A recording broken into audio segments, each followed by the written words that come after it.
Friends, नमस्कार। मैं अर्चना अग्निहोत्री एक बार फिर आपके सामने कुछ नई जानकारी के साथ उपस्थित हूँ।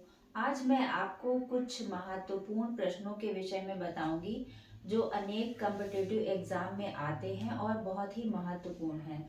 उसमें बहुत सी डिफिकल्टी हो जाती है समझने में कि सही विकल्प इसका क्या है, क्योंकि बहुत ही मिलते मिलते जुलते शब्द रहते हैं। तो आइए उसको आज हम आसानी से समझेंगे और सीखेंगे कि वास्तव में इसका सही तरीका पहचानने का क्या है। चलिए शुरू करते हैं।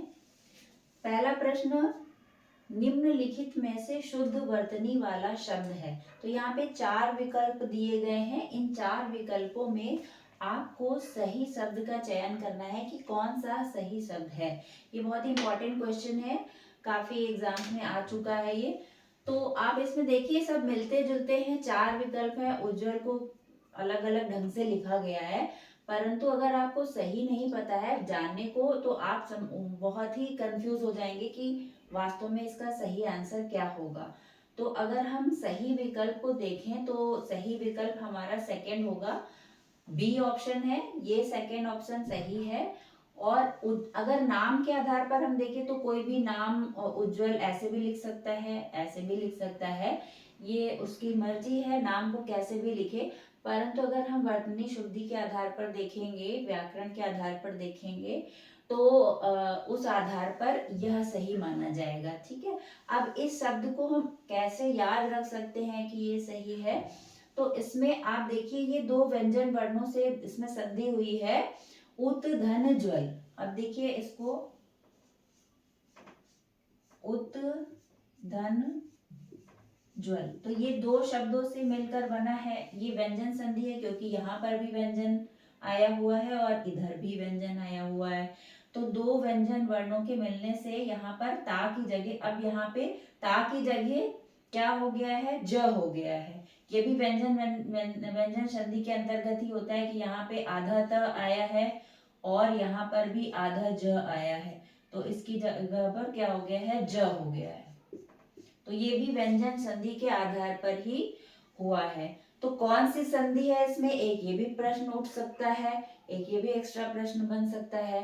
दूसरा प्रश्न ये भी हो सकता है कि उज्जवल शब्द में आपसे उपसर्ग पूछ सकते हैं कि कौन सा उपसर्ग है, तो उत उपसर्ग इसके अंतर्गत आएगा।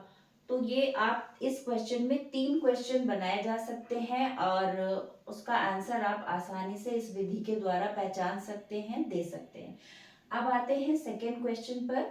जो दूसरा प्रश्न है वो है, निम्नलिखित में से शुद्धि वर्तनी वाला शब्द है। अब इसमें देखिए शुद्ध वर्तनी वाले शब्द आपको पहचाने, श्रृंगार शब्द को लिखा गया है, 4 तरह से लिखा गया है, परंतु आपको इसमें चयन करना है कि सही क्या है। तो सही जो सबसे पहले जो सही शब्द है वो ये है, जो सी ऑप्शन है तीसरे नंबर पे, वो आपका सही विकल्प है। कुछ लोगों को इसमें कंफ्यूजन होता है कि ये वाला सही, कुछ इसे सही मानते हैं, परंतु यह पूरी तरह से गलत विकल्प है, लिखा हुआ है। क्योंकि जो ये श्रा बना हुआ है, ये इस तरह से जो श्रा बना हुआ है, इसके साथ ये जो री लगी है ये कभी भी नहीं लगती है, ये गलत होता है। क्योंकि ये जो श्रा शब्द है ये शा और रा से मिलकर बना है। ठीक है। तो ये जो अपने आप में पूरा है, तो इसमें अगर री लग जाएगी तो ये गलत होगा। री तो है, ये री की मात्रा। अब ये भी है कि कौन सा वर्ण ऐसा है जो मतलब जिसमें री की मात्रा नहीं लगती है, तो फिर वो एक ये क्वेश्चन बन जाएगा कि वो वर्ण क्या है, री है। तो ये आपने समझ लिया होगा, ये पूरी तरह से गलत है। इस आधार पर आप देखिए एक क्वेश्चन ये भी है। अब ये विकल्प सही है, यहाँ पर री नीचे लगी हुई है और इस तरह से ये जो श्रा बना हुआ है ये नहीं होगा। तो इस आधार पर आप इसे समझ सकते हैं कि सी जो विकल्प है वह सही है। और इसमें देखिए श्रृंग शब्द भी है, 2 तरह से इसमें लिखा हुआ है। आप देखिए इसमें बहुत सा कंफ्यूजन होता है कि इसे सही माना जाए या इसे सही माना जाए। तो ये भी वही चीज है सेम जो यहाँ पे बताई गई है। इस आधार पर अगर आप देखेंगे श्रृंग शब्द है तो ये सही माना जाएगा और ये गलत माना जाएगा। और उसी तरह से श्रृंगार शब्द में भी है, तो ये विकल्प सही माना जाएगा। इस आधार पर आपको समझ आ गया होगा और अब आपको इसको पहचानने में किसी प्रकार की कोई गलती नहीं होगी। जो तीसरा जो हमारा प्रश्न है उसे हम देखेंगे, शुद्ध रूप कौन सा है। अब यहाँ पर 4 विकल्प दिए गए हैं, इन चारों ही विकल्पों में आपको सही शब्द का चयन करना है। तो पहला शब्द आधीन शब्द है, दूसरा व्यवहारिक है और तीसरा मिष्ठान है और जो चौथा है वो अत्यधिक है। तो आधीन शब्द, ये जो देखिए इसमें अधीन होता है, आधीन शब्द गलत माना जाता है क्योंकि अधीन मतलब होता है किसी के अंडर में, पूरी तरह से जो किसी के अंडर में कार्य करे तो वो अधीन कहलाता है। तो यहाँ पर आधीन शब्द गलत हो जाएगा, अधीन शब्द होता है सही। इस आधार पर ये गलत हो गया, ठीक है, आपको सही चुनना है। और ये दूसरा शब्द आपका है व्यवहारिक। तो व्यवहारिक शब्द भी देखिए, जो व्यय शब्द है ये है व्यवहारिक लिखा है, तो ये गलत है। इसमें देखिए व्यवहारिक शब्द होता है, देखिए यहाँ पर ये 2 वर्ण जो लिखे गए हैं इसमें अंत में आ रहा है, छोटा आ। तो क्या होगा, सही जो शब्द होगा वो होगा व्यावहारिक। तो ये जो है शब्द सही है, इस आधार पर ये भी गलत है और आपको शुद्ध रूप का चयन करना है। तो मिष्ठान शब्द यहाँ पे लिखा है, तो मिष्ठान शब्द में देखिए ये मिष्ठान शब्द लिखा हुआ है, मिष्ठान में क्या होगा, मिष्ट शब्द होता है, ठ नहीं होता है। तो मिष्ट 2 शब्दों से मिलकर ये बना है मिष्ट धन अन्न। तो यहाँ पर ये जो ट होता है, अब यहाँ पे देखिए टा में अंतिम वर्ण क्या है, आ रहा है और इसमें भी आ है। तो इन दोनों आओ को मिलाएंगे, यानी कि छोटा आ है जो आपका और उधर भी छोटा आ है, ये दोनों छोटा आ जो है वर्ण है मिल जाएंगे तो क्या हो जाएगा, बड़ा आ बन जाएगा।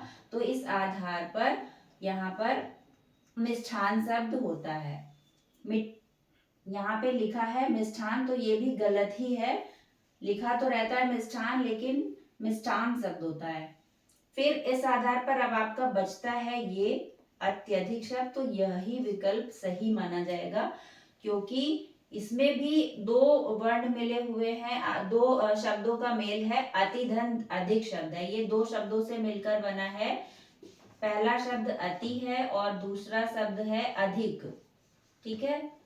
तो 2 शब्दों से ये मिलकर बना है और इसमें संधि जो होगी वो यण संधि होगी, यण संधि होगी। यहाँ पर ई है और यहाँ पे क्या आया है, आ आया है, छोटा आ आया है और इस संधि के नियमानुसार यहाँ पर क्या हो गया है, या हो गया है, ठीक है। तो इस आधार पर अत्यधिक शब्द बन गया है और यह विकल्प सही माना जाएगा। तो इस आधार पर ये जो 3 प्रश्न हैं ये बहुत ही आसान ढंग से मैंने आपको समझाए हैं कि जब भी किसी भी एग्जाम में ये आएंगे तो आप उसको आसानी से समझ सकते हैं, कर सकते हैं, आपको कोई भी इसमें कोई कंफ्यूजन नहीं होगा। और ये अक्सर कॉम्पिटिटिव एग्जाम में आए हैं, बहुत ही महत्वपूर्ण प्रश्न है ये तीनों, किसी भी प्रतियोगी परीक्षाओं में पूछे जा सकते हैं। आशा करती हूँ आपने इसे अच्छी तरह से समझा होगा, समझ लिया होगा। नेक्स्ट वीडियो में हम एक और नए वीडियो के साथ, नई जानकारी के साथ उपस्थित होंगे। तब तक के लिए धन्यवाद।